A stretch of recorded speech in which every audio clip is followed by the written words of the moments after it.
పెద్ద చదువులు చదువుతా ఉన్న పిల్లలు బాగుపడాలి, ఆ కుటుంబాలు బాగుపడాలి, ఆ పిల్లలకు మంచి జరగాలి, ఆ కుటుంబాలకు మంచి జరగాలి అని ప్రతి అడుగు కూడా వేస్తూ వచ్చాం. ఈరోజు ఇలా మనందరి ప్రభుత్వం ప్రతి స్థాయిలోనూ కూడా విద్యారంగంలో మార్పులు తీసుకొచ్చాం. ఎప్పుడు చూడని విధంగా మార్పులు తీసుకొచ్చాం. ప్రాథమిక స్థాయి నుంచి పెద్ద చదువుల వరకు విద్యారంగంలో వివిధ పథకాల మీద ఈ 5 సంవత్సరాలు అంటే ఈ 57 నెలల కాలంలోనే ఏకంగా మనందరి ప్రభుత్వం చేసిన ఖర్చు కేవలం పథకాల మీదనే అక్షరాల 73,000 కోట్ల రూపాయలు ఖర్చు చేశాము అని కూడా చెప్పడానికి గర్వపడతా ఉన్నా. ఈ 73,000 కోట్లు గవర్నమెంట్ రంగంలో ఉన్న టీచర్లకు ఇచ్చే జీతాలు కాదు. ఈ జీతాలు భత్యాలు కాక కేవలం పిల్లల చదువులు బాగుపడాలి అని కేవలం పథకాల మీద మాత్రమే ఖర్చు చేసిన సొమ్ము ఈ 57 నెలల కాలంలో అక్షరాల 73,000 కోట్ల రూపాయలని చెప్పడానికి గర్వపడతా ఉన్నా. ఇది పేద మధ్యతరగతి కుటుంబాల మెరుగైన జీవితాల కోసం మనం చేసిన హ్యూమన్ క్యాపిటల్ ఇన్వెస్ట్మెంట్. ఇది పిల్లలు బాగుండాలి, భావితరాలు బాగుండాలి, పేదరికం నుంచి భవిష్యత్తులో వాళ్ళు బయటికి రావాలి అని అంటే ఇదొక్కటే అస్త్రం అని చెప్పి నమ్మి గట్టిగా పిల్లల మీద ఇన్వెస్ట్ చేస్తా ఉన్నాం.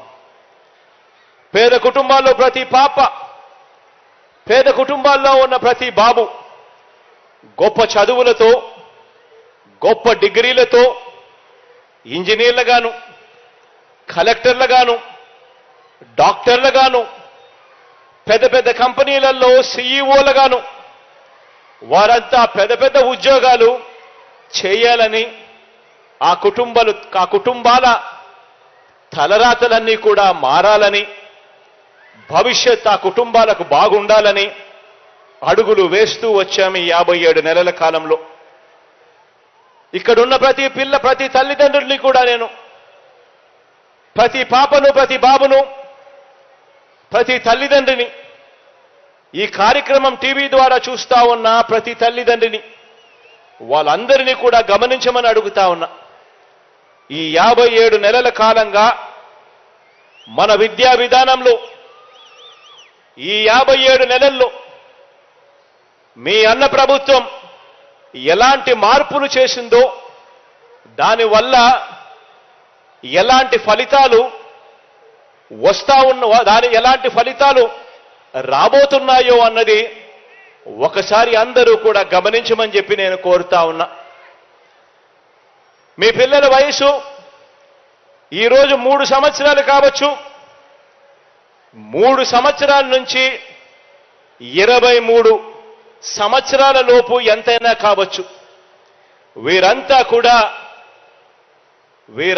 కూడా శతమానం భవతి అన్న విధంగా కనీసం మరో 100 సంవత్సరాలు వీరందరూ కూడా నెక్స్ట్ జీవించాల్సిన జనరేషన్లో ఉన్నవాళ్ళు. మరి ఇలాంటి జనరేషన్ ఏ విషయంలో అయినా కూడా వీళ్ళందరూ కూడా పోటీ పడేది ఎవరితో అన్నది ప్రతి ఒక్కరం కూడా ఆలోచన చేయాలి. ఈ రోజున్న ఈ జనరేషన్ పోటీ పడేది రాబోయే రోజుల్లో ఈ గ్రామం ఆ గ్రామం కాదు, ఈ రాష్ట్రం ఆ రాష్ట్రం కాదు, మన పిల్లలు దేశంతో కాదు పోటీ పడేది, రేపొద్దున వీళ్ళు పోటీ పడేది ప్రపంచంతో పోటీ పడతారు అన్నది మనమందరం కూడా జ్ఞాపకంలో పెట్టుకోవాలి. ఎందుకంటే అందరం కూడా ఆలోచన చేయాలి. గత 30 సంవత్సరాలు మనం తీసుకుంటే, గత 30 సంవత్సరాల కిందటికి ఇప్పటికీ గమనిస్తే వస్తువులైనా, సేవలైనా, టెక్నాలజీ అయినా కూడా ఇవన్నీ కూడా గత 30 సంవత్సరాలలో ఎంతగా మారిపోయాయో, ఎంతగా మారుతూ వస్తా ఉన్నాయో ఇవన్నీ కూడా మనమంతా కూడా చూస్తా ఉన్నాం. తల్లిదండ్రులు పిల్లలు కూడా ఇవన్నీ కూడా ప్రతి ఒక్కరూ కూడా గమనించాల్సిన అవసరం. ఈరోజు కావాల్సింది కేవలం అక్షరాలు నేర్చుకోవటం మాత్రమే అనుకునే చదువులు కాదు.